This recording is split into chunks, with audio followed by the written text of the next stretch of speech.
भागलपुरी आए हुए थे तो कह रहे नमाज की अहमियत पर एक हदीस सुन लो। शैतानी जुमला देखिए, ये हदीस रसूल कभी हो ही नहीं सकता वो, लेकिन उनकी जबान को नकल कर रहे हैं, झूठी बातें। कहते एक बार नबी सल्लल्लाहु अलैहि वसल्लम से एक औरत ने पूछा, हजरत फातिमा ने पूछा, नबी की बेटी ने, कि सबसे पहले औरत में कौन जन्नत पे जाएगी? तो नबी सल्लल्लाहु अलैहि वसल्लम ने फरमाया कि गांव की फलाना औरत। तो हजरत फातिमा के चेहरे में शिकन पड़ गया कि मैं नबी की बेटी हूँ, खातून जन्नत हूँ, अब मुझसे पहले गांव की फलाना औरत जन्नत में जाएगी, कैसी बात? तो हजरत फातिमा उनके पास चले गए।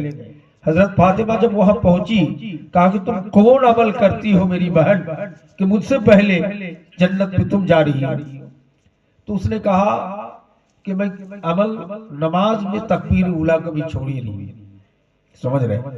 कहा एक दफा बच्चे तवल्लुद का समय आ गया, ये झूठी बात है, कोई हदीस नहीं है, लेकिन नबी के हवाले से बयान किया है कि बच्चा पैदा हो रहा था और असर की आजान हो गई, तो आधा बच्चा निकल चुका है, आधा पेट में, बैठेगी जैसे तशहुद में तो एक गड्ढा खोद कर निकले हुए बच्चे को वही घुसा दिया, लेकिन नमाज नहीं छोड़ी।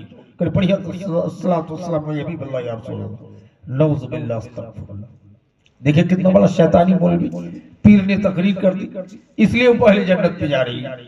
हालांकि नबी सल्लल्लाहु अलैहि वसल्लम की हदीस मौजूद है कि जिस औरत को बच्चा पैदा होने से लेकर 40 दिन तक वो एक वक्त भी नमाज नहीं पढ़ेगी, और अगर रमजान महीना है तो रोजा भी नहीं रखेगी, लेकिन रोजा कदा करना है, इसमें भी सवाल आपको नहीं करना है। अम्मा आयशा रज़ी अल्लाह ताला अन्हा से एक औरत आके सवाल की कि आयशा, अगर बच्चा पैदा हो या हैज आ जाए औरतों को तो नमाज माफ, बगैर पढ़े सवाब मिलेगा, ये अच्छी बात है।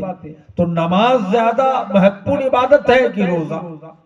हजरत आयशा ने कहा नमाज, रोजा से भी, इसलिए बहुत से लोग रोजा रखते हैं, नमाज की पाबंदी नहीं करते। बहुत से मशहूर मौलाना का फतवा आप सुन चुके होंगे, मौलाना अब्दुल रज़ाक बिन यूसुफ कहते हैं कि उपवास वाला रोजा है, इस रोजे में खास कोई फायदा नहीं, आपने अहम इबादत को छोड़ दिया। इसलिए रोजे के साथ साथ आप नमाज का भी इस्तेमाल करें।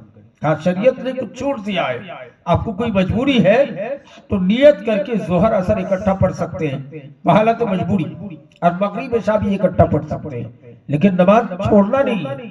और लोग जो पांचों नमाज कदा करके इकट्ठा पढ़ते हैं कि पहले फजर, जोहर, असर, मगरिब, इशा, ये तो शरीयत में कहीं सबूत नहीं। नबी या सहाबा किराम का किसी की इस तरह पांचों नमाजें कदा नहीं हुई, लेकिन जमा बैन सलातैन ये हदीस कुरान से साबित है।